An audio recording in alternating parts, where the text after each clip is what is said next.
ನಿಮಗೆ ಊಹೆ ಮಾಡ್ಕೊಳ್ಳೋಕ್ಕಾಗದಿರುವಂಥ ಘಟನೆಗಳು, ತೊಂದರೆಗಳು ಏನು ಬರ್ತವೆ? ಹಂಪ್ ನೋಸ್ ಬಿಟ್ ವೈಪರ್ ಅಂತ ಒಂದು ಹಾವಿದೆ. ಅದು ಹೆಂಗೆ ಕೆಮಫ್ಲೇಜ್ ಆಗಿರುತ್ತೆ, ನಿಮ್ಗೆ ಗೊತ್ತಾಗೋದೇ ಇಲ್ಲ ಅಲ್ಲಿ. ಸೊ ಟ್ರ್ಯಾಕ್ ಮಧ್ಯದಲ್ಲಿ ಇರುತ್ತೆ, ಮಣ್ಣಿನ ಕಲರ್ ಇರುತ್ತೆ. ಬರ್ತಿದ್ದಂಗೆ ಅವ್ರಿಗೆ ಶೂಗೆ ಬೈಟ್ ಮಾಡೋಕ್ಕೆ ಬಂದು. ಸೊ ಹೆಣ್ಣು ಆನೆಗಳು ಒಂದು ಗ್ರೂಪಲ್ಲೇ ಇರುತ್ತೆ, ಅಜ್ಜಿ ಆನೆ ಲೀಡ್ ಮಾಡ್ತಿರುತ್ತೆ. ಸೊ ಈ ಗಂಡು ಆನೆಗಳು ಹೊರಗಡೆ ಹೋಗ್ತಿರುತ್ತೆ. ಅದು ಗೊತ್ತಾಗಲ್ಲ ನನಗೆ ಯಾವಾಗ ಬರುತ್ತೆ ಅಂತ. ಈ ಹೆಣ್ಣಾನೆ ಜೊತೆ ಹಿಂಗೆ ಗ್ಯಾಂಗ್ ಇರುತ್ತಲ್ಲ, ಇದು ಸೌಂಡ್ಸ್ ಮಾಡ್ತಾನೆ ಇರುತ್ತೆ. ನಾವು ಸ್ಲೋ ಮೂವ್ ಮಾಡ್ಕೊಂಡು ಒಂದು ವಿಡಿಯೋ ಮಾಡ್ಕೊಂಡು ಆನೆ ಹತ್ರದಲ್ಲಿ ಇದೆಯಲ್ಲ ಅಂತ ನೋಡಿದ್ರೆ ಸಡನ್ ಅದೇನಾಯ್ತೋ ಗೊತ್ತಿಲ್ಲ, ಹೋಗ್ತಾ ಇದ್ದಿದ್ದು ಸಡನ್ ಮಾಕ್ ಚಾರ್ಜ್ ಮಾಡೋಕ್ಕೆ ಶುರು ಆಗೋಯ್ತು. ಯೂಶಲಿ ಸರ್ ಆನೆ ಬಂದು ಫಸ್ಟ್ಗೆ ಹೊಡೆಯಲ್ಲ ಯಾರಿಗೂ, ಸೊಂಡಲ್ಲಿ ಹೊಡೆಯೋದು ಆ ಥರ ಎಲ್ಲ ಮಾಡಲ್ಲ. ಗ್ರೂಪಲ್ಲಿ ಇದ್ರು ಅಷ್ಟೇ ಮಾಕ್ ಚಾರ್ಜ್ ಅಂತ ಮಾಡುತ್ತೆ, ಅಂದರೆ ಎದುರಿಸುತ್ತೆ, ಓಡ್ ಬಂದು ಜೋರ್ ಗರ್ಜನೆ ಮಾಡತ್ತೆ. ಸೊ ಅದು ಹೋಗ್ತಾ ಇದೆ, ನಾವು ಸುಮ್ಮನೆ ಆದ್ವಿ. ಸುಮ್ಮನೆ ಅಶ್ವಿನಿ ಕ್ಯಾಮ್ರಾ ಇಟ್ಕೊಂಡಿದ್ರಿ ಹಿಂಗೆ.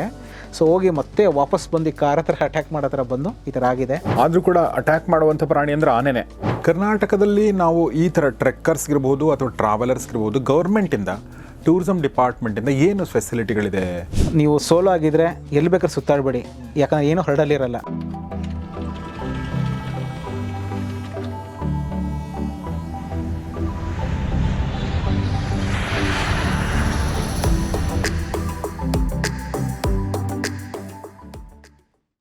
ಸೊ ಕಾಡಿನ ಎಕ್ಸ್ಪ್ಲೋರೇಷನ್ ಬಗ್ಗೆ ನೀವು ಹೇಳ್ತಿರ್ಬೇಕಾದ್ರೆ ಅನ್ಎಕ್ಸ್ಪೆಕ್ಟೆಡ್ ಅಂದರೆ ನಿಮಗೆ ಊಹೆ ಮಾಡ್ಕೊಳ್ಳೋಕ್ಕಾಗದಿರುವಂಥ ಘಟನೆಗಳು, ತೊಂದರೆಗಳು ಏನು ಬರ್ತವೆ? ಕಾಡು ಪ್ರಾಣಿಗಳು, ಸೊ ಆ ಥರದ್ರ ಬಗ್ಗೆ ಅಂದರೆ ನಿಮಗೆ ಎನ್ಕೌಂಟರ್ ಆಗೋದಂದ್ರೆ ದೂರಿಂದ ನೋಡೋದು ಬೇರೆ, ಬಟ್ ಏನಾದರೂ ಅಪಾಯ ಆಗುವಂಥ ಸನ್ನಿವೇಶಗಳು ಇದ್ದರೆ ಹೇಗೆ ಎದುರಿಸ್ಬೇಕು? ಸರ್ ಒಂದು 3-4 ಸ್ಟೋರಿ ಇದೆ. ಈಗ ರೀಸೆಂಟಾಗಿ ಹೋಗಿದ್ವಿ ವಾಲಿಕುಂಜ ಅಂತ. ಸೊ ನಾನು ಮತ್ತು ನಮ್ಮ ಗೈಡ್ ಬರ್ತಾಯಿದ್ದೀವಿ ಮಾತಾಡಿಕೊಂಡು. ಅಲ್ಲಿ ಹಂಪ್ ನೋಸ್ ಬಿಟ್ ವೈಪರ್ ಅಂತ ಒಂದು ಹಾವಿದೆ. ಅದು ಹೆಂಗೆ ಕೆಮಫ್ಲೇಜ್ ಆಗಿರುತ್ತೆ, ನಿಮ್ಗೆ ಗೊತ್ತಾಗೋದೇ ಇಲ್ಲ ಅಲ್ಲಿ. ಸೊ ಟ್ರ್ಯಾಕ್ ಮಧ್ಯದಲ್ಲಿ ಇರುತ್ತೆ, ಮಣ್ಣಿನ ಕಲರ್ ಇರುತ್ತೆ. ಬರ್ತಿದ್ದಂಗೆ ಅವ್ರಿಗೆ ಶೂಗೆ ಬೈಟ್ ಮಾಡೋಕ್ಕೆ ಬಂತು, ಸಿಗಲಿಲ್ಲ ಅವ್ರು ಆ್ಯಕ್ಚುಲಿ ಜಂಪ್ ಮಾಡೋದ್ರು. ಸೊ ಅದೊಂದು ಅಂದ್ಕೊಂಡೆ. ಆಮೇಲೆ ಅದು ಬಂದು ನೋಡಿದೆ, ಸ್ವಲ್ಪ ಹಾವು ಬಗ್ಗೆ ಸ್ಟಡಿ ಮಾಡ್ತಾ ಇದೆ, ಅದು ಯಾವ ಥರ ನೇಚರ್ ಅಂತೆಲ್ಲ. ಅದು ಬೈಟಾಗಿ ಅದಕ್ಕೆ ಇದೇ ಇಲ್ಲ ಅಂದರೆ ಏನೋ ಮೆಡಿಸಿನ್ ಇಲ್ಲ. ಅಕಸ್ಮಾತ್ ಬೈಟ್ ಪವರ್ ಕಡಿಮೆ ಇದ್ರೆ, ವಿಷ ಏನಾದ್ರು ಕಡಿಮೆ ಇದ್ದರೆ ಬದುಕ್ತಾರೆ, ಇಲ್ಲಾಂದರೆ ಸಾಯೋದಂತ ಗ್ಯಾರಂಟಿ. ಸೊ ಆ ಥರದೊಂದು ಎನ್ಕೌಂಟರ್ ಆಗಿತ್ತು ನನ್ನ ಪಕ್ಕದಲ್ಲೇ. ಮ್ಯಾಟ್ರ್ ಆಫ್ ಲೈಕ್ ಅರ್ಧ ಅಡಿನೂ ಡಿಫ್ರೆನ್ಸ್ ಇಲ್ಲ. ಸೊ ಈ ಥರ, ಸೊ ಟ್ರೆಕ್ಸಲ್ಲಿ ಈ ಥರ ಆಗಿದೆ. ಆಮೇಲೆ ಒಂದು ಟ್ರೆಕ್ಕಲ್ಲಿ ಹೋಗಿದ್ವಿ. ಸೊ ಅಲ್ಲಿ ಆನೆ ಇದೆ ಅಂತೆಲ್ಲ ಗೊತ್ತಿತ್ತು ನಮಗೆ, ಆನೆ ಲದ್ದಿಯೆಲ್ಲ ಅಲ್ಲೇ ಬಿದ್ದಿತ್ತು. ಸೊ ಒಂದು ದೂರದಲ್ಲಿ ಒಂದು ಕ್ಯಾಮ್ರಾದಲ್ಲಿ ತೆಗೆದು ನೋಡಿದ್ವಿ, ಆನೆ ಹೋಗ್ತಿತ್ತು, ಒಂದು 8 ಆನೆ ಫುಲ್ ಫಾಗ್ ಕವರ್ ಆಗಿದೆ, ಏನೂ ಕಾಣಿಸ್ತಿಲ್ಲ. ಇಷ್ಟು ದೂರ ಮಾತ್ರ ಇರೋಂಥ ಸೌಂಡ್ಸ್ ಕೇಳುತ್ತೆ. ಗಾಳಿ ಬಂದಾಗ ಗಾಳಿ ಸೌಂಡ್ ಕೇಳುತ್ತೆ, ಪಿನ್ ಡ್ರಾಪ್ ಸೌಂಡ್ ಕೇಳುತ್ತೆ. ಗಾಳಿ ಬಿಟ್ಟರೆ ಯಾರೇ ಕೂಗಿದ್ರು ಅಷ್ಟು ದೂರದಲ್ಲಿ ಕೇಳುತ್ತೆ. ಸೊ ಅಲ್ಲಿ ಬೇಡ, ಅಲ್ಲಿಗೆ ಹೋಗೋದು, ಇಲ್ಲೇ ತಿಂಡಿ ತಿಂದ್ಬಿಟ್ಟು ವೈಂಡ್ ಅಪ್ ಮಾಡೋಣ ಅಂತ ಹೇಳಿ ತಿಂಡಿ ತಿಂತಾ ಇದ್ವಿ ಸರ್. ಕೂರ್ಗ್ ಹತ್ರ. ಓಕೆ. ಸರಿ, ಅದಾದಮೇಲೆ ಆನೆ ಅಂದರೆ ಬರೀ ಒಂದೇ ಕಡೆ ಇರಲ್ವಲ್ಲ, ಎಷ್ಟೊಂದು ಕಡೆ ಇರುತ್ತೆ ಫಾರೆಸ್ಟ್ ರೀಜನ್ ಅಂದರೆ. ಸೊ ತಿಂಡಿ ಅರ್ಧ ಆಯ್ತು, ನೀನು ಕೈಯೆಲ್ಲ ತೊಳ್ಕೊಬೇಕು ಅಂತ ಅಂದ್ಕೊಂಡು ಪಕ್ಕದಲ್ಲಿ ಒಂದು ಆನೆ ಮರಿ ಮ್ಯಾಟ್ರ್ ಆಫ್ ಒಂದು 100 ಮೀಟರ್ ಇರ್ಬೋದು. ಸೊ ಆಮೇಲೆ ಹಂಗೆ ಎಲ್ಲ ತಗೊಂಡು ಕ್ಯಾಮ್ರಾ ಟ್ರಿಪೋರ್ಡಲ್ಲೇ ಎತ್ಕೊಂಡು, ತುಂಬಾ ಒಳ್ಳೆ ಎಕ್ಸ್ಪೀರಿಯನ್ಸ್. ಬರಕ್ಕೂ ಜಾಗ ಇರಲಿಲ್ಲ, ಈ ತರ ಇದೆ ಬೆಟ್ಟ ಅದು. ಸೊ ನೆಲ ಎಲ್ಲ ಟ್ರೆಕ್ಕಿಂಗ್ ಹೋದಾಗ ಫ್ಲಾಟ್ ಇರೋದಿಲ್ಲ. ಸೊ ಅಲ್ಲಿ ಹುಲ್ಲು ಕಲ್ಲು ಎಲ್ಲ ಇದ್ದೇ ಇರುತ್ತೆ, ಅದು ಓಡ್ ಬರೋದು ಕಷ್ಟ ಆಗತ್ತೆ. ಸೊ ಅಂತ ಟೈಮಲ್ಲಿ ನಮ್ಗೆ ಮುಂಚೆನೇ ಏನಾದ್ರು ಪ್ರಿಕಾಷನ್ಸ್ ತೊಗೊಂಡ್ಬಿಟ್ಟು ಬಂದ್ಬಿಡ್ಬೇಕು. ಅಂದರೆ ಕೇಳಿಸ್ತಾ ಇದೆ ಅಂತ ಅಂದಾಗ ನಾವು ನೆಗ್ಲಿಜೆನ್ಸ್ ತೋರಿಸ್ಬಾರ್ದು. ಅಂಥ ಟೈಮಲ್ಲಿ ಬಂದ್ಬಿಟ್ರೆ ನಾವು ಸೇಫ್ ಆಗಿರ್ತೀವಿ. ಯಾಕಂದರೆ ಅದು ಅಷ್ಟು ಫಾಗ್ ತುಂಬ ಪಕ್ಕ ಇರೋರು ಕೂಡ ಕಾಣಿಸ್ತಾ ಇರಲಿಲ್ಲ. ಏನಾಗುತ್ತೆ, ಆನೆಗಳಲ್ಲಿ ಈ ಮೇಲ್ ಎಲಿಫೆಂಟ್ ಸಾಲಿಟರಿ ಅನಿಮಲ್ ಅಂತ, ಅದು ಯೂಶಲಿ ಅದೇನು ಗ್ರೂಪಿಂದ ಹೊರಗಡೆ ಬಂದೇ ಓಡಾಡುತ್ತೆ, ಒಂಟಿ ಸಲಗ ಅಂತ ಹೇಳ್ತೀವಲ್ಲ, ಸೊ ಆ ಥರ. ಸೊ ಹೆಣ್ಣು ಆನೆಗಳು ಒಂದು ಗ್ರೂಪಲ್ಲೇ ಇರುತ್ತೆ, ಅಜ್ಜಿ ಆನೆ ಲೀಡ್ ಮಾಡ್ತಿರುತ್ತೆ. ಸೊ ಈ ಗಂಡು ಆನೆಗಳು ಹೊರಗಡೆ ಹೋಗ್ತಿರುತ್ತೆ. ಅದು ಗೊತ್ತಾಗಲ್ಲ ನಮಗೆ ಯಾವಾಗ ಬರುತ್ತೆ ಅಂತ. ಈ ಹೆಣ್ಣಾನೆ ಜೊತೆ ಹಿಂಗೆ ಗ್ಯಾಂಗ್ ಇರುತ್ತಲ್ಲ, ಇದು ಸೌಂಡ್ಸ್ ಮಾಡ್ತಾನೆ ಇರುತ್ತೆ. ಸಣ್ಣ ಆನೆ ಸೌಂಡ್ ಮಾಡುತ್ತೆ, ದೊಡ್ಡ ಆನೆ ಎಲ್ಲ ಇದು ಮಾಡಿ ಕವರ್ ಮಾಡ್ಕೊಂಡೆ ಯಾವಾಗಲೂ ಹಾಗೆ ಓಡಾಡೋದು. ಅದು ಗಂಡಾನೆ ಬಂದರೆ ಗೊತ್ತಾಗೋದೇ ಇಲ್ಲ, ಸೌಂಡು ಮಾಡಲ್ಲ ಅದು. ಈ ದೊಡ್ಡ ಆನೆಗಳು ಯೂಶಲಿ ಸೌಂಡ್ ಮಾಡಲ್ಲ, ಸಣ್ಣ ಆನೆಗಳೇ ಸೌಂಡ್ ಮಾಡೋದು. ಸೊ ಹಂಗಾಗಿ ಅವು ಸಣ್ಣನೇ ಸೌಂಡ್ ಮಾಡಿದ್ದಕ್ಕೆ ನಮಗೆ ಗೊತ್ತಾಯ್ತಿಲ್ಲ, ಅಂದರೆ ಮುಂದ್ಗಡೆ ಬಂದರೆ ಏನಾಗ್ತಿತ್ತೋ ಗೊತ್ತಿಲ್ಲ. ಸೊ ಈ ಥರದ್ದೆಲ್ಲ ಆಗುತ್ತೆ. ಇನ್ನೊಂದು ಮಂಜ ಮೊಟ್ಟೆ ಮಕ್ಕತ್ ಮೊಟ್ಟೆ ಅಂತ ಕೂರ್ಗಳು ಟ್ರಕ್ಕಿದೆ, ಅಲ್ಲೂ ಅಷ್ಟೇ ನಿಮ್ಗೆ ಆನೆ ಎಲ್ಲ ಬಿದ್ದಿರುತ್ತೆ, ಆನೆ ಲದ್ದಿ ಎಲ್ಲ ಬಿದ್ದಿರುತ್ತಲ್ಲ. ಸೊ ಅದ್ರ ಪಕ್ಕದಲ್ಲಿ ನಡ್ಕೊಂಡು ಹೋಗ್ಬೇಕು. ಸೊ ನನಗಂತೂ ಖುಷಿ ಆಗುತ್ತೆ ಪರ್ಸ್ನಲಿ, ಒಂದು ಸ್ವಲ್ಪ ಹೆದರಿಕೆ ಆಗುತ್ತೆ. ಬಟ್ ಆನೆ ಹೋಗೋ ದಾರಿಲಿ ನಾವು ಹೋಗ್ತಾ ಇದ್ದೀವಲ್ಲ, ಅಂದರೆ ಟ್ರೂ ಫಾರೆಸ್ಟ್ ಹೋಗ್ತಾ ಇದ್ದೀವಲ್ಲ, ಎಕ್ಸ್ಪ್ಲೋರ್ ಮಾಡ್ತಾ ಇದ್ದೀವಲ್ಲ ಅಂತ ಎಲ್ಲ. ಇನ್ನೊಂದು ಫಾರೆಸ್ಟ್ ರೀಜನ್ ನಾವು ಹೋಗ್ಬೇಕಾದ್ರೆ ರೋಡಲ್ಲಿ, ಅಂದರೆ ನಾವು ಊಟಿಗೆಲ್ಲ ಹೋಗ್ಬೇಕಾದ್ರೆ ಕ್ರಾಸ್ ಮಾಡಲೇಬೇಕಾಗತ್ತೆ, ಬಂಡೀಪುರ ಇದೆಲ್ಲ. ಸೊ ಅಂಥ ಟೈಮಲ್ಲಿ ನಾವು ಎಷ್ಟೊಂದು ಜನ ನೋಡಿದ್ದೀವಿ, ಅಲ್ಲಿ ಫೀಡ್ ಮಾಡ್ತಾರೆ ಪ್ರಾಣಿಗಳಿಗೆ ರೋಡಲ್ಲಿ ಬರೋಂಥದ್ದು. ಆ್ಯಕ್ಚುಲಿ ಹೇಳಿ ಅಲ್ಲಿ ಬೋರ್ಡ್ ಹಾಕಿರ್ತಾರೆ, ಯಾವುದೋ ಫೀಡ್ ಮಾಡಬೇಡಿ ಅನಿಮಲ್ಸ್ಗೆ ಅಂತ, ಬಟ್ ಆದರೂ ಫೀಡ್ ಮಾಡ್ತಿರ್ತಾರೆ. ಅದರಿಂದ ಪ್ರಾಣಿಗಳಿಗೆ ತುಂಬಾ ತೊಂದರೆ ಆಗುತ್ತೆ. ಆಮೇಲೆ ನಾವು ಇನ್ನೊಂದು ಬರಬೇಕಾದ್ರೆ ಆನೆನ ನೋಡಿದ್ವಿ, ಹತ್ರದಲ್ಲಿತ್ತು. ಅಲ್ಲಿ ಆ್ಯಕ್ಚುಲಿ ಸ್ಟಾಪ್ ಮಾಡಬೇಡಿ ಅಂತ ಹೇಳ್ತಾರೆ. ನಾವು ಸ್ಲೋ ಮೂವ್ ಮಾಡ್ಕೊಂಡು ಒಂದು ವಿಡಿಯೋ ಮಾಡ್ಕೊಂಡು ಆನೆ ಹತ್ರದಲ್ಲಿ ಇದೆಯಲ್ಲ ಅಂತ ನೋಡಿದ್ರೆ ಸಡನ್ ಅದೇನಾಯ್ತೋ ಗೊತ್ತಿಲ್ಲ, ಹೋಗ್ತಾ ಇದ್ದಿದ್ದು ಸಡನ್ ಮಾಕ್ ಚಾರ್ಜ್ ಮಾಡೋಕ್ಕೆ ಶುರು ಆಗೋಯ್ತು. ಇಷ್ಟು ಡಿಸ್ಟೆನ್ಸಿಗೆ ಬಂದಿತ್ತು, ಒಂದು 100 ಮೀಟರ್ಸು ಗ್ಯಾಪ್ ಇರಲಿಲ್ಲ ನಮಗೂ ಇದು ಆನೆಗೂ. 50 ಮೀಟರ್ಸ್ ಇತ್ತೇನೋ. ಸೊ ಅವಾಗ ಸಡನ್ ಆಗಿ ನಮ್ಗೆ ಎಷ್ಟೇ ಆನೆಗಳು ನೋಡಿದ್ರು ಆ ಟೈಮಿಗೆ ಒಂಥರ ಭಯ ಆಗೇ ಆಗುತ್ತೆ ಆ ಕ್ಷಣಕ್ಕೆ. ಯಾಕೆಂದರೆ ಪ್ರಾಣಿಗಳದ್ದು ಮೈಂಡ್ಸೆಟ್ ನಮಗೆ ಗೊತ್ತಾಗಲ್ಲ ಆವಾಗ ಹೇಗಿರುತ್ತೆ ಅಂತ. ಸೊ ಅಂತ ಟೈಮಲ್ಲಿ ಸ್ವಲ್ಪ ಕೇರ್ಫುಲ್ ಆಗಿದ್ರೆ ಒಳ್ಳೇದು. ಹೆಂಗೆ ನೀವು ಮಾಡಿದ್ರಿ, ಏನು ಮಾಡಿದ್ರಿ ಅವಾಗ ನೀವು? ಸರ್ ಅಲ್ಲಿ ಆನೆ ಬರ್ತಿತ್ತು, ಆನೆ ಕ್ರಾಸ್ ಆಗ್ತಿದ್ದು ನೋಡಿದ್ವಿ. ಸೊ ನಾವು ಆ ಟೈಮಲ್ಲಿ ಜೋರಾಗಿ ಹೋಗೋದು, ನಾವು ಫಸ್ಟ್ ಆಫ್ ಆಲ್ ನಾವು ಸ್ಟ್ರಾಂಗ್ ಆಗಿರಬೇಕು. ಆನೆ ಬರ್ತಿದೆ, ಓಕೆ ಇಲ್ಲ ಸ್ಟಾಪ್ ಮಾಡೋಣ, ಇಲ್ಲ ಹಿಂದಕ್ಕೆ ಹೋಗೋಣ ಅಂತ ನಾವು ಸ್ಟ್ರಾಂಗ್ ಇರಬೇಕು. ಜೋರಾಗಿ ರೈಸ್ ಮಾಡಿ ಹಾರ್ನ್ ಮಾಡೋದು, ಲೈಟ್ ಮಾಡೋದು ಎಲ್ಲ ಮಾಡಬಾರ್ದು. ನಾವು ಏನು ಮಾಡಲಿಲ್ಲ. ನಂಗೆ ಈ ಥರದ್ದು ಮುಂಚೆ ಎಲ್ಲ ಒಂದು 3-4 ಎಕ್ಸ್ಪೀರಿಯನ್ಸಸ್ ಇತ್ತಲ್ಲ. ಸೊ ಹಾಗಾಗಿ ಸುಮ್ಮನೆ ಸ್ಲೋ ಅಲ್ಲೇ ಹೋಗ್ತಿದ್ವಿ. ಆನೆ ಹೋಯ್ತು, ಹೋಗಿ ಸಡನ್ನಾಗಿ ಬಂದು, ಯೂಶಲಿ ಸರ್ ಆನೆ ಬಂದು ಫಸ್ಟ್ಗೆ ಹೊಡಿಯಲ್ಲ ಯಾರಿಗೂ, ಸೊಂಡಲ್ಲಿ ಹೊಡಿಯೋದು ಆ ಥರ ಎಲ್ಲ ಮಾಡಲ್ಲ. ಗ್ರೂಪಲ್ಲಿ ಇದ್ರು ಅಷ್ಟೇ ಮಾಕ್ ಚಾರ್ಜ್ ಅಂತ ಮಾಡುತ್ತೆ, ಅಂದರೆ ಎದುರಿಸುತ್ತೆ, ಹೋಗಿದ್ದು ನೀನು ಓಡ್ ಬಂದು ಜೋರ್ ಗರ್ಜನೆ ಮಾಡತ್ತೆ. ಸೊ ಅದು ಹೋಗ್ತಾ ಇದೆ, ನಾವು ಸುಮ್ಮನೆ ಆದ್ವಿ. ಸುಮ್ಮನೆ ಅಶ್ವಿನಿ ಕ್ಯಾಮ್ರಾ ಇಟ್ಕೊಂಡಿದ್ರಿ ಹಿಂಗೆ. ಸೊ ಹೋಗಿ ಮತ್ತೆ ವಾಪಸ್ ಬಂದು ಕಾರ್ ಹತ್ರ ಅಟ್ಯಾಕ್ ಮಾಡೋ ಥರ ಬಂದು ಈ ಥರ ಆಗಿದೆ. ಆಮೇಲೆ ಇನ್ನೊಂದು ಬಂಡೀಪುರ ಮಸ್ಸಿನಗುಡಿ ಅಂತ ಇದೆ. ಸೊ ರೀಸೆಂಟಾಗಿ ಹೋಗಿದ್ವಿ ಮಸ್ಸಿನಗುಡಿಗೆ, ಒಂದು ಸ್ಟೇಗೆ.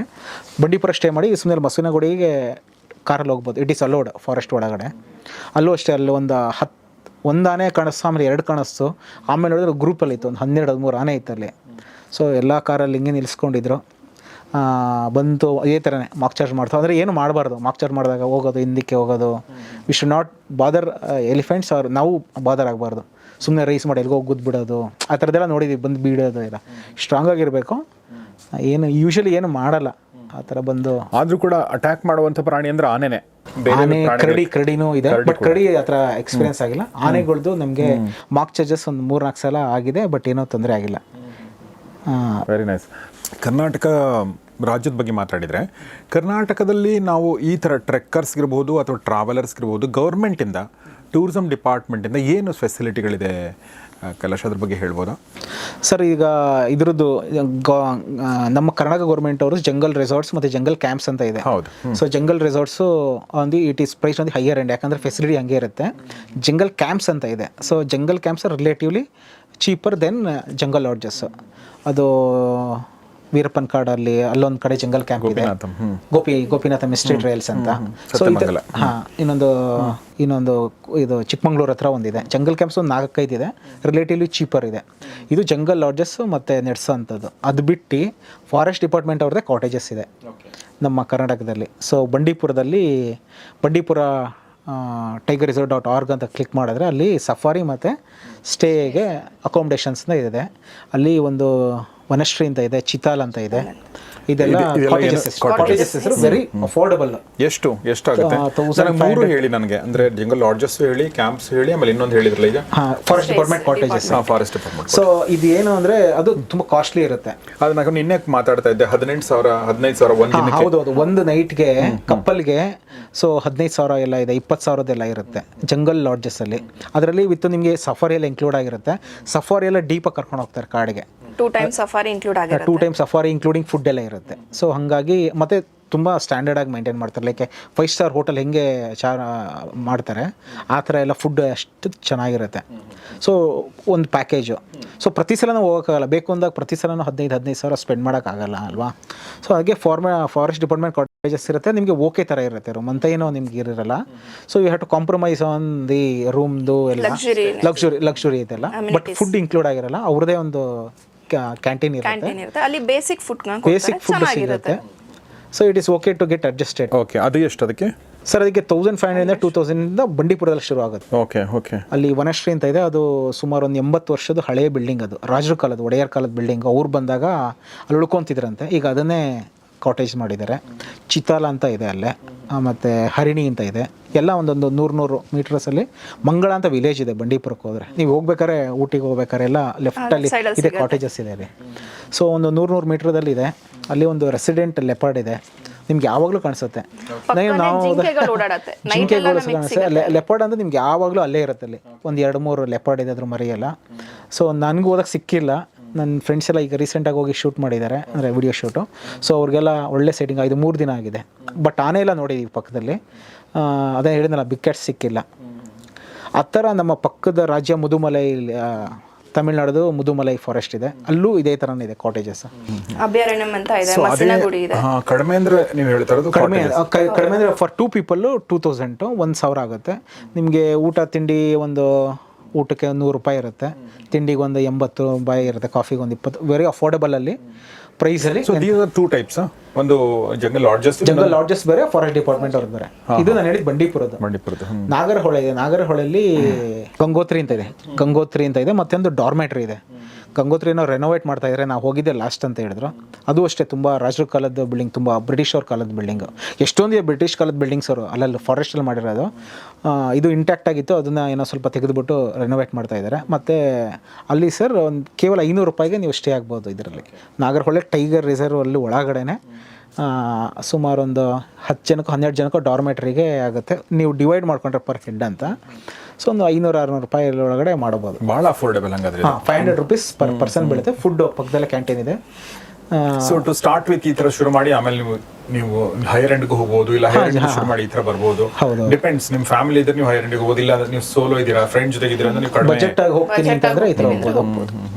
ಸೊ ಅದರಲ್ಲಿ 15,000 ಕೊಟ್ಟು ಹೋಗೋ ಬದಲು ಅಲ್ಟಿಮೇಟ್ಲಿ ಅವರ ಮೋಟೋ ಇಷ್ಟು ಎಕ್ಸ್ಪೀರಿಯನ್ಸ್ ವೈಲ್ಡ್ ಲೈಫ್ ಆಗಿರೋದ್ರಿಂದ, ಸೊ ಕಾಂಪ್ರಮೈಸ್ ಆದರೆ ರೂಮ್ ಕ್ವಾಲಿಟಿ ಆಗಿರ್ಬೋದೆಲ್ಲ ವೈಲ್ಡ್ ಲೈಫ್ ಎಕ್ಸ್ಪೀರಿಯನ್ಸ್ ಚೆನ್ನಾಗಿರುತ್ತೆ. ಯಾಕೆ ನಾವು ಲಕ್ಸುರಿಯಾಗಿ ಎಲ್ಲಿ ಬೇರೆ ಕಡೆ ಕೂಡ ನಾವು ಉಳ್ಕೋಬೋದು, ಬಟ್ ನಾವು ವೈಲ್ಡ್ ಲೈಫ್ ಅಂತಾನೆ ಹೋದಾಗ ಸೊ ಅದ್ರಲ್ಲಿ ಕಾಂಪ್ರಮೈಸ್ ಆಗ್ಬೋದು. ಫುಡ್ಡು ಅಷ್ಟೇ, ನಾವು ಹೊರಗಡೆ ಎಲ್ಲಿ ಬೇಕಾದ್ರೂ ತಿಂತೀವಿ, ಫುಡ್ಗೆ ಅಂತಾನೆ ಹೋಗ್ತೀವಿ ರೆಸ್ಟೋರೆಂಟ್ಸ್ಗೆಲ್ಲ. ಸೊ ಅಲ್ಲಿ ಕಾಂಪ್ರಮೈಸ್, ಒಂದಿನ ಕಾಂಪ್ರಮೈಸ್ ಮಾಡಿ ವೈಲ್ಡ್ ಲೈಫ್ ನಾವು ಎಕ್ಸ್ಪೀರಿಯನ್ಸ್ ಮಾಡಬೇಕಾಗುತ್ತೆ. ಸೊ ಅಂಥದ್ದು ಹೋಗ ಬಜೆಟ್ ಆಗಿ ನೋಡ್ತೀನಿ ಅಂದ್ರೆ ಇದು best options. So Karnataka government ಒಳ್ಳೆ ಕೆಲಸ ಮಾಡ್ತಾ ಇದೆ ಅಂತಕ್ಕೆ. ಇನ್ನೂ ಸ್ವಲ್ಪ ಚೆನ್ನಾಗಿ ಮಾಡೋದು ಇನ್ನೂ ಚೆನ್ನಾಗಿರುತ್ತೆ. ಏನು ಮಾಡ್ಬೋದು ಕರ್ನಾಟಕ ಗವರ್ಮೆಂಟ್? ಇನ್ನು ಬಂಡೀಪುರದೆಲ್ಲ ರೂಮ್ಸ್ ಎಲ್ಲ ಇನ್ನೂ ಸ್ವಲ್ಪ ಚೆನ್ನಾಗಿ ಮಾಡ್ಬೋದು. ಏನು ಸ್ಟ್ಯಾಂಡರ್ಡ್ ಏನಿದೆ ಇವ್ರದ್ದು ಜಂಗಲ್ ಲಾಡ್ಜಸ್ ಥರ, ಆ ಥರ ಇನ್ನೂ ಮಾಡಿದ್ರೆ ಚೆನ್ನಾಗಿರುತ್ತೆ. ಸೊ ಕಾಟೇಜಸ್ ಅದೇ ಥರನೇ ಈವನ್ ಒಂದು ರೂಮ್ ಇದೆ ಅಷ್ಟೇ, ಅದು ಸಿಗೋದೇ ಕಷ್ಟ. ಬಂಡೀಪುರಕ್ಕೆ ನೀವು ಬುಕ್ ಮಾಡಬೇಕು ಅಂತಂದರೆ ನೀವು ಈಗ ಇವತ್ತು 4th of December ಅಲ್ವಾ ಈಗ, so next Jan 4th book ಮಾಡಬೇಕು ಅಂದರೆ ರೆಡಿಯಾಗಿ ಕೂತಿರ್ಬೇಕು ಸಿಸ್ಟಮ್ ಮುಂದೆ. ಟಕ್ಕನಾಗಿ ಬುಕ್ ಮಾಡಬೇಕು, ಟಕ್ಕನಾಗಿ ಸಿಗುತ್ತೆ. ಜಂಗಲ್ ಲಾಡ್ಜಸ್ ಸಿಗೋದೇ ಇಲ್ಲ, ಫಾರೆಸ್ಟ್ ಡಿಪಾರ್ಟ್ಮೆಂಟ್. ಸೊ ನಿಮಗೆ ಯಾವಾಗ ಬೇಕು ಅಂದರೆ ಅವಾಗ ಸಿಗಲ್ಲ ಅದು. ಸೊ ಕಾಟೇಜಸ್ ಕಡಿಮೆ ಇದೆ, ಬಟ್ ಎರಡೂ ಇದೆ. ಒಂದು ಕಡಿಮೆ ಇದ್ದರೆ ಜನ ಓಡಾಡ ಕಡಿಮೆ, ಡೆನ್ಸಿಟಿ ಕಡಿಮೆ ಆಗುತ್ತೆ, ಕಾಡಿಗೆ ಒಳ್ಳೆಯದು. ಸೊ ಅಂದರೆ ಕ್ವಾಲಿಟಿ ಇಂಪ್ರೂವ್ ಮಾಡಿದ್ರೆ ಚೆನ್ನಾಗಿರುತ್ತೆ ಅಂತ ನನಗೆ ಪರ್ಸನಲಿ ಅನಿಸುತ್ತೆ. ನನಗೆ ಈ ಇದ್ರದ್ದೆಲ್ಲ ಲಿಂಕ್ ಕಳಿಸಿ ನೀವು ನನಗೆ, ಸೊ ದಟ್ ನಾನು ಅದನ್ನು ಡಿಸ್ಕ್ರಿಪ್ಷನ್ ಹಾಕಿ ಜನರಿಗೆ ಒಂದಷ್ಟು ಹೆಲ್ಪ್ ಆಗೋ ಥರ ವಿ ವಿಲ್ ಪ್ಲ್ಯಾನ್. ಸೊ ನೀವು ಕರ್ನಾಟಕದಲ್ಲಿರುವಂಥ forest, Tamil Nadu forest, Kerala forest ಎಲ್ಲ ಹೋಗಿದ್ದೀರಾ ನೀವು? ಏನಾದರೂ ವ್ಯತ್ಯಾಸ ಕಾಣುತ್ತೆ ನಿಮಗೆ? ಅಂದರೆ ಇನ್ ದ ಸೆನ್ಸ್ ಎಕ್ಸ್ಪೀರಿಯನ್ಸಲ್ಲಿರ್ಬೋದು ಅಥವಾ ಗೌರ್ಮೆಂಟ್ ಕೊಟ್ಟಿರೋ ಸೌಲಭ್ಯಗಳಲ್ಲಿರ್ಬೋದು, ನಾವೇನಾದರೂ ಅಡಾಪ್ಟ್ ಮಾಡ್ಕೋಬೋದಾ ಅವರಿಂದ, ಕೇರಳ ಗೌರ್ಮೆಂಟಿಂದ, ತಮಿಳ್ನಾಡು ಗೌರ್ಮೆಂಟಿಂದ ಆ ಥರ?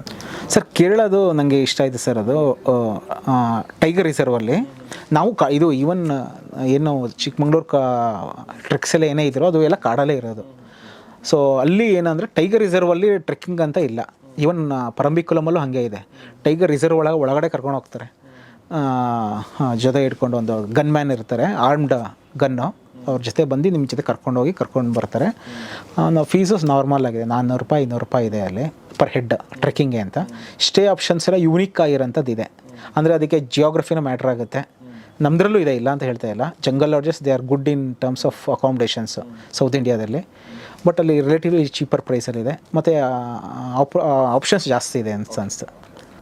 ಸೊ ಬೆಂಗಳೂರಿಂದ ಈಗ ನಾವು ಹೋಗಬೇಕು ಅಂದರೆ ನೀವೇನು ಹೇಳಿದ್ರಿ ಈ ಎಲ್ಲ ಏರಿಯಾಗಳಿಗೆ ನೀವು ಹೆಂಗೆ ಹೋಗ್ತೀರಾ ಯೂಶ್ವಲ್, ಮತ್ತು ಹೆಂಗೆ ಹೋಗಬೇಕು ಅಂದರೆ ಕಾರಲ್ಲಿ ಹೋಗಬೇಕಾ, ಕಾರಲ್ಲಿ ಯಾವತ್ತೂ ಬಸ್ಸಲ್ಲಿ ಹೋಗಿ ನೀವು ಅಲ್ಲಿಂದ ನೀವು ಏನಾದರೂ ಮಾಡ್ಕೊಂಡು ಹೋಗಬೇಕಾ, ಯಾವ ಥರ? ಇಲ್ಲ ಸರ್, ಪ್ರೈವೇಟ್ ವೆಹಿಕಲ್ಸಲ್ಲಿ ಹೋದರೆ ಒಳ್ಳೇದು. ಯಾಕಂದರೆ ಅಲ್ಲಿ ವೆಹಿಕಲ್ಸ್ ಓಡಾಡಲ್ಲ. ಅಲ್ಲಿ ನನಗೆ ಗೊತ್ತಿರೋಂಗೆ ಪರಂಬಿಕುಲಮ್ಗೆ ಒಂದೇ ದಾರಿ ಇರೋದು, ಸೊ ಹೀಗೆ ಹೋಗಬೇಕು.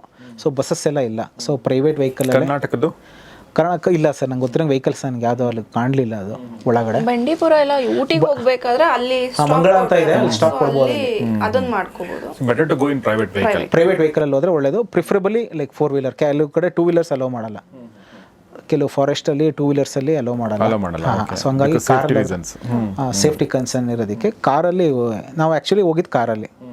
ಸೊ ವೆಹಿಕಲಲ್ಲಿ 4 ಜನ ಸೊ ಹೋಗಿದ್ವಿ. ಅದು ಕೊಯಮತ್ತೂರು ಬರುತ್ತೆ, ಪೊಲ್ಲಾಚಿ ಅಂತ. ವಲ್ಪರಾಯಿ ಮತ್ತು ಪೊಲ್ಲಾಚಿ ಎರಡಕ್ಕೂ ಸೇರಿದೆ ಅದು ಅನಾಮಲೈ ಟೈಗರ್ ರಿಸರ್ವು. ಸೊ ಅದು ತುಂಬ ಚೆನ್ನಾಗಿದೆ, ಯೂನಿಕ್ ಎಕ್ಸ್ಪೀರಿಯನ್ಸ್. ಅಲ್ಲಿ ಒಂದು ಅಂಬೋಲಿ ಗೆಸ್ಟ್ ಹೌಸ್ ಅಂತ ಇದೆ, ಅದು ಒಂದು ಹಿಲ್ ಟಾಪ್ ಮೇಲೆ ಇರೋದು. ಸೊ ಹೋಗಿದ್ವಿ ಎಲ್ಲ. ನಾನು ಎಲ್ಲ ವೀಡಿಯೋಸ್ ನೋಡ್ಕೊಂಡೋಗಿ ತುಂಬ ಎಕ್ಸ್ಪೆಕ್ಟೇಷನ್ ಇತ್ತು, ಅದು ಕಾಣುತ್ತೆ ಇದು ಕಾಣುತ್ತೆ ಅಂತ. ಆಮೇಲೆ ಬೆಳಗ್ಗೆ ಎದ್ದು ಲಯನ್ ಟೈಲ್ ಮಕಾವು ಬರ್ಡ್ಸ್ಗಳೆಲ್ಲ ಕಾಣಿಸ್ತು, ಆನೆ ಕಾಣಿಸ್ಲೇ ಇಲ್ಲ. ಆಮೇಲೆ ಇನ್ನೇನು ಬರ್ತಾಯಿದ್ವಿ, ಕೀ ಎಲ್ಲ ಹ್ಯಾಂಡ್ ಓವರ್ ಮಾಡಿ ಏನು ಇಲ್ಲ ಅಂತ. ಅಲ್ಲಿ ನೋಡಿದ್ರೆ ಒಂದು ಆನೆ ನಿಂತಿದೆ ಹಂಗೆ ರೋಡ್ ಪಕ್ಕದಲ್ಲಿ. ಇಷ್ಟರಿಂದ ಒಂದು 100 ದೂರ ಒಂದು ಇದಿತ್ತು, ಕ್ರಾಸ್ ಮಾಡ್ಕೊಂಡು ಈಸಿಯಾಗಿ ಬರೋಕ್ಕಾಗಲ್ಲ. ಸೊ ಬರ್ತಿದ್ದಂಗೆ ಖುಷಿ ಆಯಿತು. ಅಲ್ಲಿ ಹೋದಾಗ ಅಟ್ಲೀಸ್ಟ್ ನಾವು ಒಂದು ಆನೆ ಏನೋ ಒಂದು ಪ್ರಾಣಿ ನೋಡಿದಾಗ ತುಂಬ ಖುಷಿ ಆಗಿಬಿಡುತ್ತೆ. ನಿಜ. ನಾವು ಮೊನ್ನೆ ಸುಂದರ್ಬನ್ ಫಾರೆಸ್ಟ್ ಹೋಗಿದ್ವಿ, ವೆಸ್ಟ್ ಬೆಂಗಾಲು. 2 ಸಲ ಹೋದ್ವಿ ನಾವು ಆ ಒಂದು ಇದರಲ್ಲಿ ಬೋಟಲ್ಲಿ. ಒಂದಿನ ಸನ್ಸೆಟ್ ನೋಡೋಕೆ ಹೋದ್ವಿ, ಇನ್ನೊಂದಿನ ಬೆಳಿಗ್ಗೆ ಹೋಗಿ ಸಂಜೆ ಮಧ್ಯಾಹ್ನ ಆಲ್ಮೋಸ್ಟ್ ಮಧ್ಯಾಹ್ನ ತನಕ ಹೋಗಿ ಏನೆಂದರೆ ಒಂದು 10 ಕಿಲೋಮೀಟ್ರ್ ಹೋಗಿ ಬಂದಿರ್ಬೇಕು ಆ ಒಂದು ಇದರಲ್ಲಿ ನದಿನಲ್ಲಿ, ಬ್ಯಾಕ್ ವಾಟರ್. ಅದು ಒಂದು ಪ್ರಾಣಿನೂ ಕಾಣಲಿಲ್ಲ. ಸೊ ಅಲ್ಲೆಲ್ಲ ಇದೆ ಅಂತೆ, ಆನೆಗಳು ಇದೆ ಅಂತೆ, ಟೈಗರು ಇದೆ ಅಂತೆ. ಸೊ ಹಾಗೆ ನಿಮ್ಮ ಅದೃಷ್ಟ ಸರಿ ಇರಬೇಕು, ಮತ್ತು ಆನೆದು ಅದೃಷ್ಟ ಸರಿ ಇರಬೇಕು ನಿಮ್ಮನ್ನು ನೋಡಬೇಕು ಅಂತಂದರೆ. ಸೊ ಹಾಗೆ ಇನ್ನು ನೆಕ್ಸ್ಟು ಏನು ಪ್ಲ್ಯಾನು ಅಶ್ವಿನಿ ಅವರೇ? ನೆಕ್ಸ್ಟ್ ಏನು ಪ್ಲ್ಯಾನ್ ಮಾಡಿದ್ದೀರಾ? ಎಲ್ಲಿಗೆ ಹೋಗಬೇಕು ಅಂತ ಅಂದ್ಕೊಂಡಿದ್ದೀರಾ? ನೆಕ್ಸ್ಟ್ ತುಂಬಾನೇ ಪ್ಲಾನ್ ಇದೆ. ನಾರ್ತ್ ಇಂಡಿಯಾ ಕಡೆ ಟ್ರಿಪ್ ಮಾಡಬೇಕು ಅಂತ ತುಂಬ ಇದೆ, ಟ್ರೆಕ್ಕಿಂಗ್ಸ್ ಎಲ್ಲ ಮಾಡಬೇಕಂತ. ಸೊ ನಮಗೆ ಟೈಮ್ ಕನ್ಸ್ಟೆಂಟ್ ಇರೋದ್ರಿಂದ ಸ್ವಲ್ಪ ಡಿಲೇ ಆಗ್ತಾ ಇದೆ ಅದು. ಸೊ ಅಲ್ಲಿ ಹೋಗಿ ಟ್ರೆಕ್ಕಿಂಗ್ಸು ಮತ್ತು ಪ್ಲೇಸಸ್ ಎಲ್ಲ ತುಂಬಾ ಚೆನ್ನಾಗಿದೆ. ಸೊ ಅದೆಲ್ಲ ವಿಸಿಟ್ ಮಾಡಬೇಕು, ಅಲ್ಲಿ ಫಾರೆಸ್ಟ್ ನೋಡಬೇಕು ಅನ್ನೋದೊಂದು ಕೀನ್ಯಾ ತುಂಬ ಆಸೆ ಇದೆ. ಸೈಮರ ಕಡೆ ಹೋಗ್ಬೇಕಂತ. ಸೊ ಅದು ನೆಕ್ಸ್ಟ್ ಕಮಿಂಗ್ ಡೇಸಲ್ಲಿ ಮಾಡ್ಬೇಕು, ನೋಡ್ಕೊಂಡು ಡೇಸ್ನೆಲ್ಲ. ಸೊ ಪ್ಲ್ಯಾನ್ ಮಾಡ್ತಾ ಇದ್ದೀರಿ ಇದನ್ನೆಲ್ಲ ನೀವು? ಹಾಂ ಸರ್. ಏನಂದರೆ ಒಂದು ನನಗೆ ಟಿಪ್ ಅಂತ ಕೇಳೋದಾದರೆ, ನನಗೆ ನೀವು ಸೋಲೋ ಆಗಿದ್ದರೆ ಎಲ್ಲಿ ಬೇಕಾದ್ರೆ ಸುತ್ತಾಡಬೇಡಿ, ಯಾಕಂದರೆ ಏನೂ ಹರಡಲ್ಲಿರಲ್ಲ. ಸೊ ಹೆಂಡತಿ ಮಕ್ಕಳು ಯಾರೂ ಇರಲ್ಲ ನಿಮಗೆ, ಅವಾಗ ಚೆನ್ನಾಗಿ ಸುತ್ತಾಡ್ಬೋದು. ಅಟ್ಲೀಸ್ಟ್ ಮದುವೆ ಆದರೆ ನಿಮ್ಗೆ ಒಂದು ಪಾರ್ಟ್ನರ್ ಸಿಗ್ತಾರೆ, ಅವ್ರ ಜೊತೆನಾರು ಹೋಗ್ಬೋದು. ಮಕ್ಕಳಾದ್ಮೇಲೆ ಸರ್ ತುಂಬ ಕಷ್ಟ. ಈಗ ನಮ್ಮ ಮಗುನ ಎಲ್ಲರೂ ಕರ್ಕೊಂಡು ಹೋಗ್ಬೇಕು ಅಂತಂದರೆ ನಮ್ಮ ತಾಯಿ ಕರ್ಕೊಂಬರ್ಬೇಕು ಊರಿಂದ, ಕಾರಲ್ಲಿ ಕರ್ಕೊಂಡು ಬಂದು ಮತ್ತೆ ಅವ್ರನ್ನ ಉಳಿಸ್ಕೊಂಡು ಮತ್ತೆ ಅವ್ರನ್ನ ಕಳಿಸ್ಬೇಕು. ಅವ್ರಿಗೂ ತೊಂದರೆ, ಈಗ ಮಗುಗೂ ತೊಂದರೆ. ಸೊ ಈ ಥರ ಆಗುತ್ತೆ. ಫ್ಯಾಮಿಲಿ ಆದಮೇಲೆ ಪ್ರತಿ ವಾರನೂ ಹೋಗ್ತೀವಿ ನಾವು ಅಂತಂದರೆ ಕಷ್ಟ ಆಗುತ್ತೆ. ಅದರ್ವೈಸ್ ಸಿಂಗಲ್ ಆಗಿದ್ದು ನೀವು ಕಪ್ಪಲ್ ಆಗಿದ್ದರೆ ಎಷ್ಟು ಬೇಕಷ್ಟು ಸುತ್ತಾಡಿ, ಏನೂ ತೊಂದರೆ ಇರಲ್ಲ ಅಂತ. ಸೊ ಅದರ ಮಾರಲ್ ಆಫ್ ದ ಸ್ಟೋರಿ ಅಂದರೆ ಆದಷ್ಟು ಬೇಗ ಶುರು ಮಾಡ್ಕೊಳ್ಳಿ ಟ್ರೆಕ್ಕಿಂಗ್ ಮಾಡೋದಿದ್ರೆ. ಸಿಂಗಲ್ ಆಗಿದ್ದಾಗ ನಿಮ್ಗೆ ಏನೂ ಕನ್ಸ್ಟೆನ್ಸ್ ಇರಲ್ಲ. ಆಮೇಲೆ ಇಲ್ಲಿ ಹೋಗೋಣ ಅಂತ ಏನೂ ಭಿನ್ನಾಭಿಪ್ರಾಯಗಳು ಬರಲ್ಲ. Wherever you want to go you can go. ಗಂಡ ಹೆಂಡತಿ ಆದಮೇಲೆ ನೀವು ಮಾತಾಡಿಕೊಂಡು ಯೋಚನೆ ಮಾಡಿಕೊಂಡು ಹೋಗಬೇಕು. ಸ್ವಲ್ಪ ಸಣ್ಣ ಸೇಫ್ಟಿ ಕನ್ಸರ್ನ್ ಇರುತ್ತೆ, ಬಿಟ್ಟರೆ ಆದರೂ ಕೂಡ ಇಬ್ಬರು ಹೆಂಗಿರ್ತೀರ ತೊಂದರೆ ಇಲ್ಲ. ಮಗು ಆದಮೇಲೆ ನಿಮಗೆ ಕನ್ಸರ್ನ್ಸ್ ಇದ್ದೇ ಇರುತ್ತೆ, ಬಿಕಾಸ್ ನೀವು ಕರ್ಕೊಂಡು ಹೋಗೋಕ್ಕಾಗಲ್ಲ, ಬಿಟ್ಟು ಹೋಗೋಕ್ಕಾಗಲ್ಲ, ಆ ಥರ ಸಮಸ್ಯೆಗಳಿರ್ತವೆ. ಸೊ ಹಾಗೆ ಕೈಲಾಶ್ ಮತ್ತು ಅಶ್ವಿನಿ ದಂಪತಿಗಳ ಒಂದು ಏನು ಜರ್ನಿನ ನಾವು ಕೇಳ್ತಾ ಇದ್ವಿ. ನಿಮ್ಮ ಮನೇಲಿ ನಿಮ್ಮ ಫ್ಯಾಮಿಲಿ ಮೆಂಬರ್ಸಲ್ಲಿ ಬೇರೆ ಜಾಯ್ನ್ ಆಗ್ತಾರೆ ನಿಮಗೆಲ್ಲ? ನನ್ನ ಕಸಿನ್ಸು, ಇವ್ರ ಕಸಿನ್ಸು, ಸೊ ಎಲ್ಲ ಲೈಕ್ ಮೈಂಡೆಡ್ ಇದ್ದಾರೆ. ಸೊ ಎಲ್ಲ ಜಾಯ್ನ್ ಆಗ್ತಾರೆ. ಓಕೆ. ನೀವು ಅಲ್ಲಿ ಹೋದಾಗ, ಕಾಡಲ್ಲಿ ಹೋದಾಗ ಇದನ್ನು ಮಾಡಬಾರ್ದು ಅಂತ ಹೇಳೋದಾದರೆ ಏನು ಹೇಳ್ತೀರಾ ಅಶ್ವಿನಿ? ನಾವು ವಾಟರ್ ಬಾಟಲ್ ಮೇಯ್ನ್, ನಮಗೆ ನೀರು ಬೇಕಾಗತ್ತೆ ನಾವು ಹೋಗಬೇಕಾದ್ರೆ. ಸೊ ನಾವು ಮುಂಚೆನೇ ಒಂದು 10 ಲೀಟರ್ಸ್ ಕ್ಯಾನ್ ಇಟ್ಕೊಂಡು ಬಿಡ್ತೀವಿ, 2 ಬಾಟ್ಲ್ ಇಟ್ಕೊಂಡಿರ್ತೀವಿ. ಸೊ ಅದಕ್ಕೆ ರೀಫಿಲ್ ಮಾಡ್ಕೊಂಡು ಯೂಸ್ ಮಾಡ್ತೀವಿ. ಯಾಕೆಂದರೆ ಯೂಸ್ ಆ್ಯಂಡ್ ಥ್ರೋ ಬಾಟ್ಲ್ ತೊಗೊಂಡ್ಬಿಟ್ರೆ 10 ರೂಪಾಯಿ 20 ರೂಪಾಯಿಗೆ ಸಿಗುತ್ತೆ, ಎಲ್ಲಿ ಅಂದರೆ ಅಲ್ಲಿ ಸಿಗಬಹುದು. ಬಟ್ ಅದನ್ನ ಏನು ಮಾಡ್ತೀವಿ, ಎಸೆದು ಬಿಡ್ತೀವಿ. ಸೊ ಅದು ವೇಸ್ಟ್, ನಮ್ಮ ನೇಚರಿಗೆ ಕೂಡ ಪ್ರಾಬ್ಲಮ್ ಅದು ಪ್ಲಾಸ್ಟಿಕ್ ಯೂಸ್ ಮಾಡೋದ್ರಿಂದ. ಹಾಗಾಗಿ ನಾವೇನು ಮಾಡ್ತೀವಿ, ನಮ್ಮ ಕಾರಲ್ಲೇ ಅವೆಲ್ಲ ಇಟ್ಕೊಂಡಿರ್ತೀವಿ. ಆದಷ್ಟು ಅವಾಯ್ಡ್ ಮಾಡ್ತೀವಿ ಹೊರಗಡೆ ತೊಗೊಳೋದಕ್ಕೆ. ಅದೇ ರೀಫಿಲ್ ಮಾಡ್ಕೊಳ್ಳೋದನ್ನ ಏನೋ ಒಂದು ಸಣ್ಣ ಸಹಾಯ ನೇಚರ್ಗೆ ನಮ್ಮ ಕಡೆಯಿಂದ ಅಂತ ಅನ್ಸುತ್ತೆ. ಇನ್ನು ಕೆಲವರು ಹೋಗಿ ಅಲ್ಲಿ ಎಣ್ಣೆ ಎಲ್ಲ ಹೊಡೆಯಕ್ಕೆ ಶುರು ಮಾಡ್ತಾರಲ್ಲ ಅಂಥವ್ರಿಗೆ? ಸರ್, ಕೆಲವು ಅನಾಮಲೈ ಟೈಗರ್ ರಿಸರ್ವಲ್ಲಿ ಸ್ಟ್ರಿಕ್ಟಾಗಿ ನಾವು ಬ್ಯಾಚುಲರ್ಸು ಅಂದರೆ ಹುಡುಗರು ಹೋಗಿದ್ದು, ಬ್ಯಾಚುಲರ್ಸ್ ಎಲ್ಲ ಅವರು ಹೋದರೆ ಎಣ್ಣೆ ಹೊಡಿತಾರೆ ಅಂದ್ಬಿಟ್ಟು ನಮ್ಮದು ಮಾಮೂಲಿ ಬಾಟ್ಲು ಬಿಡ್ತಾ ಇಲ್ಲ, ಪ್ರತಿ ಜಿಪ್ಪು ಓಪನ್ ಮಾಡಿಸಿ ನೋಡ್ತಾ ಇದ್ದಾರೆ. ಸೊ ಈ ಥರದ್ದೆಲ್ಲ ಅಲ್ಲಿ ಮೋಸ್ಟ್ಲಿ ಅದರ ಆಗಿದೆ ಅನ್ಸುತ್ತೆ ಚೆಕ್ ಪೋಸ್ಟಲ್ಲಿ. ಸೊ ಅಲೋ ಮಾಡೋದಿಲ್ಲ. ಸೊ ಅಲ್ಲೂ ಅಷ್ಟೇ, ಕೇರಳ ಫಾರೆಸ್ಟಲ್ಲೂ ಅಷ್ಟೇ ಜಿಪ್ ತೆಗ್ಸಿ ನೋಡಿ, ಎಸ್ಪೆಷಲಿ ಓನ್ಲಿ ಮೆನ್ ಏನಾರು ಇತ್ತಂದರೆ ಪಕ್ಕ ನೋಡ್ತಾರೆ, ಪ್ರತಿಯೊಂದನ್ನು ನೋಡ್ತಾರೆ. ಸೀಟ್ ತೆಳಗಡೆ ಎಲ್ಲ ಈ ಎಲೆಕ್ಷನ್ ಟೈಮಲ್ಲಿ ದುಡ್ಡು ಇಟ್ಟಿದ್ದಾರೆ ಅಂತೆಲ್ಲ ನೋಡ್ತಾರೆ. ಆ ಥರದ್ದೆಲ್ಲ ಕಂಪ್ಲೀಟ್ ಅನ್ಪ್ಯಾಕ್ ಮಾಡಿಸಿ ನೋಡಿ ಆಮೇಲೆ ಕಳಿಸ್ತಾರೆ. So it's not allowed inside the forest, strictly not allowed. Even plastic bottle ಕೂಡ ನಾವು ತಗೊಂಡು ಹೋಗಂಗಿಲ್ಲ ಒಳಗಡೆಗೆ. ಹೌದೌದು. ಸೊ ನೋಡಿ, ಅದು careful about this thing, because ನಾವು ಹೋಗೋದೇ ಅದಕ್ಕೆ ಅಂತ ಕೆಲವರು ಅನ್ಕೊಂಬಿಟ್ಟಿರ್ತಾರೆ. ಟ್ರಕ್ ಮಾಡೋದೇ ನಾವು ಹೋಗೋದೇ ತೊಗೊಂಡೋಗಿ ಅಲ್ಲಿ ಎಂಜಾಯ್ ಮಾಡೋಕೆ ಅನ್ಕೊಂಡಿರ್ತಾರೆ. Enjoyment, but without drinks. ಕೆಲವು ಕಡೆ ಸಿಗರೇಟು ಅಲೋ ಮಾಡಲ್ಲ. ಅಲ್ಲೇ ಹೋಗಿ ಏನಕ್ಕೆ ಮಾಡಬೇಕು ಅಂತ ನನಗೂ ಅನಿಸುತ್ತೆ. ಏನಾರು ಇದ್ರೆ ಅಭ್ಯಾಸ, ಸೋಷಲ್ ಡ್ರಿಂಕ್ ಥರ ಏನೋ ಮನೇಲೋ ಏನೋ ಮಾಡಿದ್ರೆ ಆಗುತ್ತೆ. ಸೊ ಅಲ್ಲಿಗೆಲ್ಲ ಹೋಗಿ ಮಾಡೋದು ನನಗೂ ಏನೋ ಇಷ್ಟ ಆಗಲ್ಲ. ಸೊ ಈ ಒಂದಷ್ಟು ವಿಚಾರಗಳನ್ನ ನೀವು ದೃಷ್ಟಿಯಲ್ಲಿ ಇಟ್ಕೊಂಡು ಟ್ರೆಕ್ ಶುರು ಮಾಡಿ ಅಂತ ನಾನು ಹೇಳ್ತೀನಿ. ಈಗ ಬೆಂಗಳೂರಲ್ಲಿ ಇರೋರ ಬಗ್ಗೆ ನಾವು ಒಂದಷ್ಟು ಮಾತಾಡಿದ್ವಿ. ನಾವು ಈಗ ಉತ್ತರ ಕರ್ನಾಟಕ ಹುಬ್ಳಿಯಲ್ಲಿದ್ದಾರೆ ಅಂತ ಅಂದ್ಕೊಳ್ಳಿ, ಅಥವಾ ಸುಮ್ಮನೆ ನಮ್ಗೆ ಕೇಳಿದ್ದಾರೆ, ನಿಮಗೆ ಗೊತ್ತಿದ್ದರೆ ನೀವು ಹೇಳ್ಬೋದು. ಹುಬ್ಳಿಯಲ್ಲಿದ್ದಾರೆ, ಬೆಳಗಾಮಲ್ಲಿದ್ದಾರೆ ಅಂತಂದರೆ, ಅಥವಾ ಈ ಕಡೆ ಮಂಗಳೂರಲ್ಲಿದ್ದಾರೆ ಅಂದರೆ ಎಲ್ಲಿ ಹೋಗ್ಬೋದು ಅವರು ಕೈಲಾಶ್? ಸರ್ ನಾನು ನಾರ್ತ್ ಕರ್ನಾಟಕ ಜಾಸ್ತಿ ಎಕ್ಸ್ಪ್ಲೋರ್ ಮಾಡಿಲ್ಲ. ಈ ಕೋಸ್ಟಲ್ ಕರ್ನಾಟಕ ಇಂದ ನಮ್ಮ ಸೌತ್ ಕರ್ನಾಟಕ, ಹಳೆ ಮೈಸೂರು ಮತ್ತು ಈ ಕಡೆ ಹೋಗಿದ್ದೀವಿ, ಮತ್ತು ಈ ಸೈಡ್ ಸೌತ್ ಇಂಡಿಯಾ ಕಡೆ ಹೋಗಿದ್ದೀನಿ. ಸೊ ಆ ಕಡೆ ಚೆನ್ನಾಗಿದೆ, ಆ ಕಡೆ ಕೋಸ್ಟಲ್ ಚೆನ್ನಾಗಿದೆ. ಆ ಕಡೆ ಹೋದರೆ ಮಹಾರಾಷ್ಟ್ರ ಬರುತ್ತೆ ಅವ್ರಿಗೆ. ಸೊ ಮಹಾಬಲೇಶ್ವರ, ಮಹಾರಾಷ್ಟ್ರ ಕಡೆ ಹೋದರೆ ವೆಸ್ಟರ್ನ್ ಘಾಟ್ಸ್ ಎಲ್ಲ ತುಂಬ ಚೆನ್ನಾಗಿರುತ್ತೆ. ಅದು ಇನ್ನೊಂದು ಥರ ಸ್ವರ್ಗ ಅದು. ಸೊ ಈಗ ಒಂಥರ ಜೀವ ಬಂದಂಗೆ ಆಗ್ಬಿಡುತ್ತೆ. ಮಳೆ ಜಲ ಶುರು ಆದಮೇಲೆ ಕಂಟಿನ್ಯೂಸ್ ಆಗಿ ಅಟ್ ಎ ಟೈಮಿಗೆ 20-30 ಫಾಲ್ಸು ನಿಮಗೆ ಸಿಗುತ್ತೆ. ಸೊ ಅದು ಚೆನ್ನಾಗಿದೆ ಆ ಸೈಡು ಮಹಾರಾಷ್ಟ್ರ. ಅದು ಎಲ್ಲ ಪ್ಲ್ಯಾನ್ ಇದೆ, ಬಟ್ ಏನಂದರೆ ಕನ್ಸ್ಟೆಂಟ್ ಅಂದರೆ ದೂರ ಇದೆಯಲ್ಲ, ಟ್ರಾವೆಲ್ ಮಾಡೋದು ಕಷ್ಟ ಆಗುತ್ತೆ. ಕರೆಕ್ಟ್. ಟೈಮ್ ಮ್ಯಾನೇಜ್ ಮಾಡೋದ್ರ ಬಗ್ಗೆ ಏನು ಹೇಳಕ್ಕೆ ಇಷ್ಟಪಡ್ತೀರಿ? ಹೇಗೆ ನೀವು how do you make time? ನೀವು ಕೆಲಸ ಮಾಡ್ತಾ ಇದ್ದೀರಾ ಅಲ್ವಾ? So Ashwini, to be frank, ಅವಳು ವಿಡಿಯೋ ಮಾಡಿ ಎಕ್ಸ್ಪ್ಲೋರ್ ಮಾಡಬೇಕು ಅಂತಲೇ ಕೆಲಸ ಬಿಟ್ಟಿರೋದು ಅದು. ಓ ಹೌದಾ? ಓಕೆ. ಸೊ ಅಂದ್ಕೊಂಡ್ವಿ. ಆಮೇಲೆ ಸ್ಟಾರ್ಟಿಂಗಲ್ಲಿ ನಂಗೆ ಬೆಂಗಳೂರಿಗೆ ಬಂದಾಗ ಸೈಟ್ ತಗೋ, ಮನೆ ತಗೋ, ಇದೇ ಥರನೇ ಇದ್ದಿತ್ತು. ಯಾಕಂದರೆ ಮಿಡ್ಲ್ ಕ್ಲಾಸ್ ಫ್ಯಾಮಿಲಿ ಇದೆಲ್ಲ ಹಾಗೆ ಥಿಂಕ್ ಮಾಡೋದು. ಬರ್ತಿದ್ದಂಗೆ ಒಂದು ಜಾಬ್ ನೋಡ್ಕೊ, ಆಮೇಲೆ ಒಂದು ಮನೆಗೆ ತಗೋ, ಸೈಟ್ ತಗೋ, ಇಷ್ಟೆಲ್ಲ ಆಯಿತು. ಅದಾದಮೇಲೆ ಮತ್ತೆ ಇನ್ನೊಂದು ಸೈಟ್ ತಗೋ ಅನ್ನೋದು ಬೇಡ. ಸೊ ಸಾಕು, ಇದೆ ಈಗ ಖುಷಿಲಿ. ಇನ್ನೊಂದು ತೊಗೊಂಡ್ರೆ ಇನ್ನೇನೂ ಆಗೋಲ್ಲ. ಇನ್ನೊಂದು ದೊಡ್ಡ ಕಾರ್ ತೊಗೊತೀವಿ, ಮತ್ತೆ ಎಲ್ಲೋ EMI ಹಾಕ್ಸ್ತೀವಿ, ಮತ್ತು ಇನ್ನೊಂದು ಯಾವುದೋ ಜಾಬ್ ಅಂತೇಳಿ ಅದಕ್ಕೆ ಅಂತ ಅಂದರೆ ಓದೋಕ್ಕೆ ಕೂರಬೇಕು, ಅದಕ್ಕೆ ಆಗಿರೋಂಥ ಟೈಮ್ ಕೊಡಬೇಕು ಮತ್ತೆ ಏನು. ಸೊ ಇಷ್ಟು ಬೇಡ, let us be happy what ever we have ಅಂತ ಹೇಳಿ ಅಶ್ವಿನಿಗೂ ಹೇಳಿದೆ. ಸೊ ಮಗುನೂ ನೋಡ್ಕೋಬೇಕಾಯಿತು ಕೊರೋನಾ ಟೈಮಲ್ಲಿ. ಸೊ ಬೇಡ, ನಿಂದು ಜಾಬ್ ಹೋಗೋದೇನು ಬೇಡ. So will explore. ಅದೇ ಥರನೇ ವೀಡಿಯೋಗೂ ಮಾಡೋಕ್ಕೂ ಟೈಮ್ ಬೇಕು. ನಮ್ಗೊಂದು 20 hours ಆಗುತ್ತೆ ಒಂದು ವೀಡಿಯೋಗೆ. ಸೊ ಹಂಗಾಗಿ ಇಲ್ಲೇ ಎಲ್ಲ ಚೆನ್ನಾಗಿ ಸುತ್ತಾಡೋಣ, ಇಲ್ಲೇ ಆರಾಮಾಗಿರೋಣ, ಏನೋ ಸೈಟ್ ತೊಗೊಂಡು ಏನೋ ಹೊತ್ಕೊಂಡು ಹೋಗಲ್ಲ, ಅಟ್ಲೀಸ್ಟ್ ಏನಾದ್ರು ಓಡಾಡೋಣ ಅಂತ ಆದಷ್ಟು ಮಾಡ್ತಾಯಿದ್ದೀವಿ. ಸೊ ಭಾಳ ಒಳ್ಳೆ ಪಾಯಿಂಟ್ ಹೇಳಿದರೆ. ಅಶ್ವಿನಿ ಮತ್ತು ಕೈಲಾಶ್ ಇಬ್ಬರಿಗೂ ಒಂದು ಲಾಸ್ಟ್ ಪ್ರಶ್ನೆ ಕೇಳ್ತೀನಿ. ದಿಸ್ ಎಕ್ಸ್ಪೀರಿಯನ್ಸ್ ಆಫ್ ಯೋರ್ಸ್, 4-5 ವರ್ಷಗಳಿಂದ ನೀವೇನು ಮಾಡ್ತೀವಿ, 150ಕ್ಕೂ ಹೆಚ್ಚು ಫಾರೆಸ್ಟ್ಗಳನ್ನ ನೋಡಿದ್ರೆ, ಅದ್ರಲ್ಲಿ ನಿಮ್ಮ ವ್ಯಕ್ತಿತ್ವದಲ್ಲಿ ಏನು ಬದಲಾವಣೆ ಆಗಿದೆ? How it has impacted your personality in a positive way? ಹಾಂ, ಈಗ ನಾವು ಒಂದೊಂದು ಸ್ಟೇಟಿಗೂ ಹೋದಾಗಲೂ ಒಂದೊಂದು ಜನನ ನಾವು ಮೀಟ್ ಮಾಡ್ತೀವಿ. ಸೊ ಅವ್ರ ಮೆಂಟಾಲಿಟಿ ಗೊತ್ತಾಗತ್ತೆ. ಸೊ ಹೇಗೆ ನಾವು ಜನದ ಜೊತೆ ಮಿಂಗಲ್ ಆಗಬೇಕು, ಮಿಂಗಲ್ ಆಗೋದು ಜಾಸ್ತಿ ಆಗುತ್ತೆ ಅವಾಗ. ಸೋಷಲ್ ಹಂಗೆ ಎಲ್ಲ ಜೊತೆ ಮಿಂಗಲ್ ಆಗೋದು ತುಂಬ ಖುಷಿ ಅನ್ಸುತ್ತೆ ನಮಗೆ. ಮುಂಚೆ ಇದ್ದಾಗ ನಾವು ಬರೀ ನಮ್ಮ ರಿಲೇಟಿವ್ಸು, ನಮ್ಮ ಫ್ರೆಂಡ್ಸು ಇಷ್ಟೇ ಇರ್ತೀವಿ. ಬಟ್ ನಾವು ಹೊರಗಡೆ ಹೋಗೋಕ್ಕೆ ಎಕ್ಸ್ಪ್ಲೋರ್ ಮಾಡೋಕ್ಕೆ ಶುರು ಮಾಡಿದಾಗ ಬೇರೆ ಕಲ್ಚರ್ ಗೊತ್ತಾಗತ್ತೆ, ಅಲ್ಲಿ ಫುಡ್ ಯಾವ ಥರ ಇರುತ್ತೆ, ಹ್ಯಾಬಿಟ್ಸ್ ಗೊತ್ತಾಗತ್ತೆ, ಜನದ ಮೆಂಟಾಲಿಟಿ ಗೊತ್ತಾಗತ್ತೆ. ಸೊ ಇದರಿಂದ ಅವೆಲ್ಲ ನಾವು ಅಡಾಪ್ಟ್ ಮಾಡ್ಕೊಳ್ಳೋಕೆ ಶುರು ಮಾಡಿದಾಗ ಜನದ ಜೊತೆ ಹೇಗೆ ಮಾತಾಡಬೇಕು, ಹೇಗಿರಬೇಕು, ಅವ್ರ ಇಷ್ಟಗಳು ಹೇಗಿರುತ್ತೆ, ಒಂದೊಂದು ರೀಜನ್ಗೂ ಚೇಂಜಸ್ ಇರುತ್ತೆ.